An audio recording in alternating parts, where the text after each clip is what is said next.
In London in 1997, my husband, myself, and our young son Jack, who was then just 2, were American expatriates living overseas. We were there 6 weeks when I delivered my second son, Casey James, prematurely and with Down syndrome. We were an ocean away from our home and everyone we knew and loved. It was frightening. It was confusing. We were alone. But we were shown kindness and compassion from people we didn't even know. And what really kept us going was the outpouring of love and support we received from our friends back in the States, and the extension of friendship from the new faces in our new life. And it was from this very humble place I found myself in that I determined, and it became crystal clear, that life really is all about the friends and loved ones you have in it. After 3 happy years, challenging but very happy, we returned back to the States. If Jack was Casey's older brother by 2 years and his leader and protector, his new younger brother, Will, was his constant companion, his interpreter, and his wingman. It wasn't unusual for us to ask Casey, around 5 years old, to please repeat himself. Sometimes he was difficult to understand. And that's when Will would come in and tell us what Casey wanted and say, "Casey speaks another language and I'm the only one who understands it." I went about the business of filling our life with good friends and family. I was never happier than when we had our friends over and bunches of kids running around in our backyard. I cultivated this. It was important to me, and it was good. And when Casey went to grammar school at Ben Franklin, our adorable neighborhood school, he became an instant celebrity. And people would come up to me in the grocery store and say, "Are you Casey Manzella's mother? My son talks about him all the time. He loves him." And kids would come up to me in and out of school and ask me if they could please play with Casey. I cherished every moment of this. It was not what I expected. And I was so thankful that we lived in a community that offered us such a warm reception. I was, however, thinking that maybe this wouldn't last forever, and I waited for the other shoe to drop. And it did, and it was called middle school. No longer did the other moms and I walk our children to our school with coffee in hand and dogs on leashes on the other, but I put Casey on a bus going to 6th grade and waved goodbye. When he would get home in the afternoon, I would ask him all the time, "How was school? What happened today? Who did you see?" In the beginning, it was good. He'd say, "I saw Rick in the hall and he said hi to me." Or, "I passed Sam in my PE class." And then he started to say, "I'm just tired, Mom." And after a while, he said nothing at all. So I did what any good mom would do. I got in there. I observed, I signed up to be hall monitor, I talked to the teachers, and when I got in there, what I saw left me shaken. He was in a beautiful new part of the school where the special education program was, but it was somewhat isolated from his typically developing peers, who had their lockers and the general education classes on the other side of the school. So because he had contained classrooms and he had general education classrooms, he literally had to sprint from one end of the school to the other. And this left little or no time at all for chit-chat in the halls or before and after class. But what really got my mother's heart was when I observed the lunchroom. A huge room, the cafeteria, a wall of windows, kids everywhere. It was really noisy, loud, and I couldn't find him. And I walked around, and some of the kids from Ben Franklin saw me and said, "Hi, Mrs. Manzella." I said, "Hi." And I kept going. As you could probably guess, there he was alone at the end of a table, eating by himself.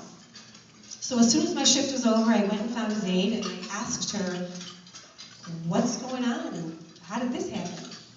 And she said, "It's not every day, and usually I sit with him on Tuesdays and Thursdays, but I had a meeting today, so he was on his own."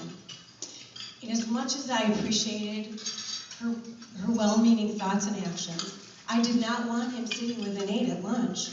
I wanted him interacting with the kids in the special education program, or with his friends from Ben Franklin, or with the new kids from 3 other grammar schools that poured into this junior high. So I had a couple conversations with the principal and faculty. We made some minor adjustments, and he did have a lunch buddy, and we made sure that his next semester's classes, he had some classes bunched together so he wasn't sprinting from one side of the school to the other. But 2 things became very apparent to me. 1, Casey was slowly, steadily, and not unkindly, but he was being left behind. And 2, my ability to assist his social outcomes in a positive manner at school were diminished. It simply wasn't my place anymore. So we muddled through 6th grade, and then the summer going into 7th grade, I started to feel nervous about what was going to happen. And then something happened that changed everything. I got to tag along with my husband on a business trip, and he went to a conference. And when he came back that evening, he said, "Molly, I saw a speaker today that does exactly what you want to do.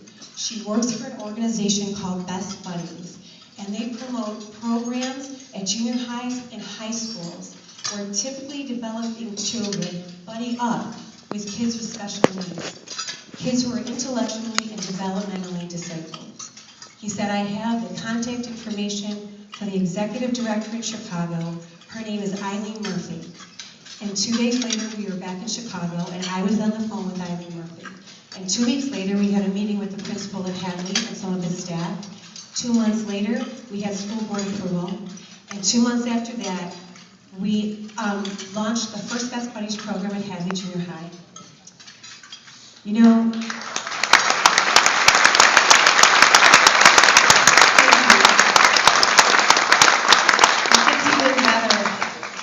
because the turnout of children wanting to be a part of Best Buddies was so great that the typically developing students outnumbered the kids in the special needs program 4-1.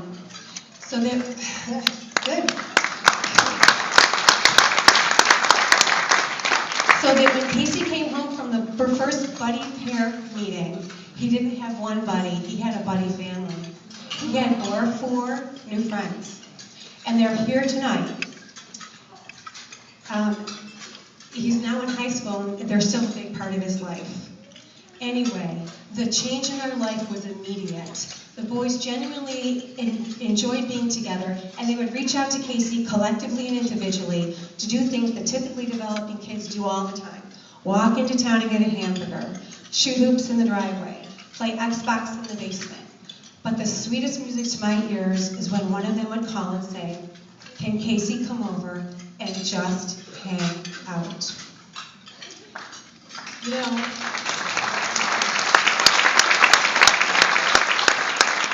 for me, what was such a blessing was that I never felt uncomfortable calling the Best Buddies or asking Casey to reach out to them to have plans, to have them over and I'd make hamburgers or order pizza.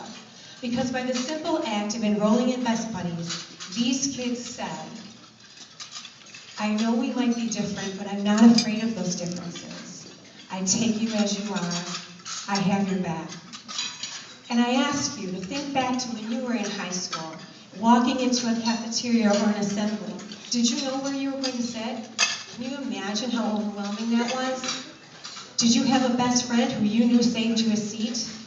And I think about kids with physical limitations or who are developmentally delayed. How hard is it for them to walk into that cafeteria every day and not know where they're going to sit or with whom they're going to be spending their lunch period? It must be daunting. So I have to say it's one of the reasons why Best Buddy is so important, because it provides a place where kids with disabilities in their typically developing years can come together in the school setting. And everybody who's there wants to be there. There's expectations, there's templates, activities. Everybody there wants to be there. Now, one of the things that happened in high school with Casey, when he went to high school, is he went to a school that had a program already set up. So now he has 2 more wonderful buddies, Allie and Alex. And Alex takes Casey every week to practice basketball, which is Casey's passion. And I'm glad to say he made the A team the Special Olympics basketball, which is really saying something because he's 5'1.5".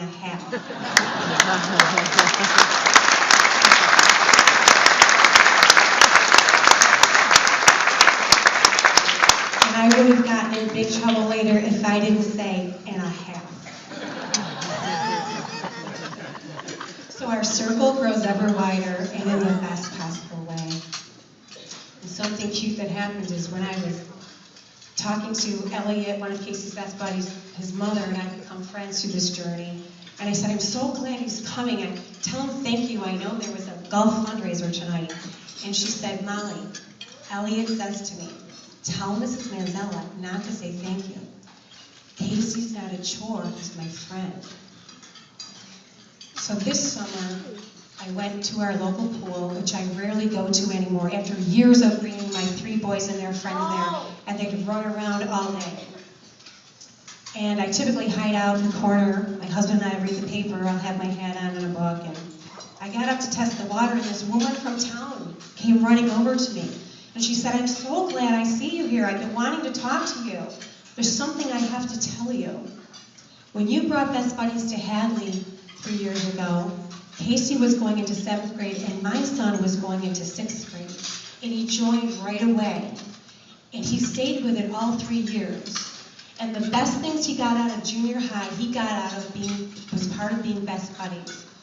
He met other kids that were like-minded and service-oriented. He got to know the teachers, and because he got to know the teachers, they nominated him for leadership positions within Best Buddies and in other activities in school. But most of all, he learned patience and compassion from his best buddy Jacob, who has Down syndrome.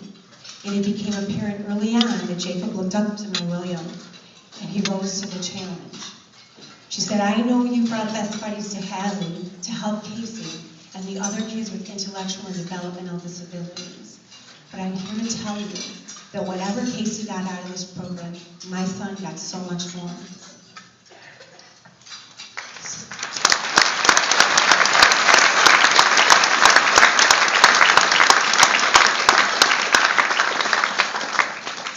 You know, you don't have to be on another continent to feel alone, and no one has your back. It happens all the time here. Kids, even adults. And I'm here to tell you that when we were at a critical point with this in Casey's life, and I had to let go because I couldn't control the social aspect of his life anymore, we're the lucky ones. Me, Casey, our family, because that's when Best Buddies entered the picture. And it really has made all the difference.